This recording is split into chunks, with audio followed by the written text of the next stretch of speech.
Welcome back to another video. हम UPPSC के previous year question paper solve कर रहे हैं। अभी हम 2020 का सेट बी यूज़ किए हैं, इसे सॉल्व करने जा रहे हैं। अभी तक के सीरीज़ में हमने 50 क्वेश्चन सॉल्व कर लिए हैं। पर वीडियो 5 क्वेश्चन हम सॉल्व करते हैं। आज हम क्वेश्चन नंबर 51 से 55 तक करेंगे सॉल्व। तो चलिए, और जैसे एग्ज़ाम में हमें 40 सेकंड के लगभग टाइम मिलता है एक क्वेश्चन के लिए, क्वेश्चन को पढ़ने और उसे सॉल्व करने के लिए, सेम पैटर्न पे हम 40 सेकंड में इसे पढ़ेंगे भी और इसे सॉल्व भी करेंगे। तो हम टाइमर स्टार्ट करते हैं। Let's solve it.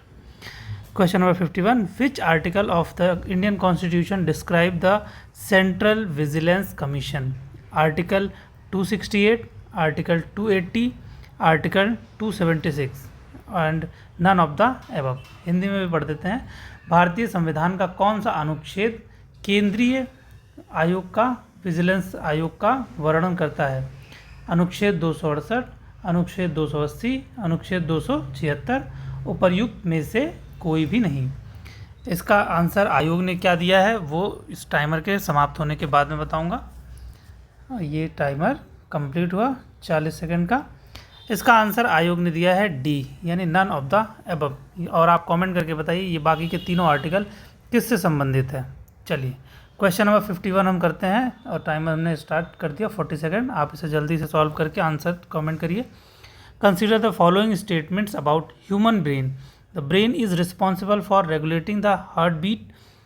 सेकेंड है, it is responsible for balancing the human body. Next, इसका select the correct answer using the codes given below. A, only 1 is correct, only 2 is correct, 1 and 2 both are correct, neither 1 or neither 1 nor 2 is correct. इसका answer क्या है? सही answer मैं 40 second का timer complete होने के बाद बताऊंगा आयोग ने क्या दिया था इसे। चलिए, आपके पास 3 सेकेंड है, जल्दी से आंसर करिए। 52 का आंसर आयोग ने दिया था सी, यानी both are correct. Human brain is responsible for regulating heart beat and balancing the body. चलिए, क्वेश्चन नंबर 53 हम देखते हैं। इसमें भी 40 सेकंड का टाइमर मैंने स्टार्ट कर दिया।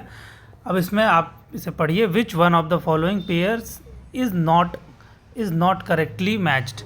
Inter state council, article 263, finance commission, article 280, administrative tribunal, article 323A, union public service commission, article 315।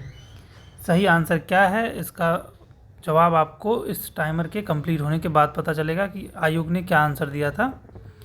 चलिए, 10 सेकंड रह गया है, जल्दी से अपना उत्तर आप कमेंट करिए।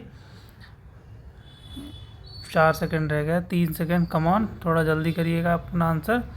ओके, डन हो गया। आयोग ने इसका आंसर दिया है सी, एडमिनिस्ट्रेटिव ट्रिब्यूनल। तो आप कमेंट करके बताइएगा इसका सही आर्टिकल क्या है। देखिए, एक चीज़ का ध्यान रखिए, जब भी किसी भी क्वेश्चन में वो नॉट पूछता है तो उसका सीधा सीधा मतलब है कि इन 4 में से 3 ऑप्शन सही हैं, एक गलत ढूंढना है आपको। यूजुअली हम एग्ज़ाम प्रेशर में गलती यही करते हैं कि हम एक सही हमें जो मिला हमने उसे टिक मार दिया, बट हमें यहाँ पे सही नहीं, गलत ढूंढना है कि गलत कौन सा है। चलिए, 54 का देखते हैं। Which of the following substance, again timer start करते हैं। Which of the following substances is obtained from a tree? Asafoetida, bitumen, tincal, none of the above. Asafoetida का मतलब हिंदी में है हींग, शिलाजीत, सुहागा, उपर्युक्त में से कोई नहीं। तो इसमें क्वेश्चन सिंपल सा है कि कौन सा में से कौन सा है सब्सटेंस जो वृक्ष से प्राप्त होता है। तो ये 4 ऑप्शन हैं, इन 4 में से क्या है जो वृक्ष से प्राप्त किया जाता है? Question number 54। ऐसे क्वेश्चंस आप रट्टा नहीं मार सकते, आपको अपना कॉमन सेंस यूज़ करना होता है। आप अपने डे टू डे लाइफ में क्या हो रहा है वो सब चीज़ें अगर नोटिस करेंगे तो आपको, चलिए टाइमर पूरा पता होगा कि क्या चीज़ है जो पेड़ से मिलता है। अगर आपने थोड़ा सा भी अपने आसपास ध्यान से देखा होगा तो आपको पता होगा कि हींग जो है पेड़ से निकलता है। पेड़ के रस जो है टपक टपक सूख के बनता है, पेड़ से बेसिकली निकलता है। नेक्स्ट क्वेश्चन और लास्ट क्वेश्चन देखते हैं। Consider the following, timer start कर दिया हमने फिर से। Consider the following chairperson of the national women commission. 4 लोगों के नाम दिए गए हैं। Jayanti Patnaik, Mamata Sharma, doctor Giriraj Vyas, doctor Purnima Advani. Select the correct chronology order of their appointment from the courts given below. देखिए ऐसे क्वेश्चंस आपका याद करके एग्ज़ाम में जाना ऑलमोस्ट मतलब क्या ही बोलूँ, बहुत ज़्यादा मुश्किल है, क्योंकि आप एक दो लोगों के नाम याद रख सकते हैं नेशनल वुमेन कमीशन से, आप इतनी बड़ी लिस्ट का, वो भी क्रोनोलॉजी में, बहुत डिफिकल्ट होता है। तो ऐसे क्वेश्चन जनरली अगर आप ना समझ में आए तो बेटर है कि इसे अवॉइड करिए, छोड़ दीजिए, क्योंकि 150 क्वेश्चंस हैं। 150 में से आप अगर एक क्वेश्चन छोड़ेंगे 148, आपके नंबर ऑफ क्वेश्चन अटेम्प्ट करने से मतलब नहीं है, नंबर ऑफ क्वेश्चंस करेक्ट होने से मतलब। आप सपोज 150 आउट ऑफ 140 आपने अटेम्प्ट किए, बट आपने गलतियां बहुत ज़्यादा कर दी इसे इतना अटेम्प्ट करने का, तो उसका कोई फ़ायदा नहीं रहा।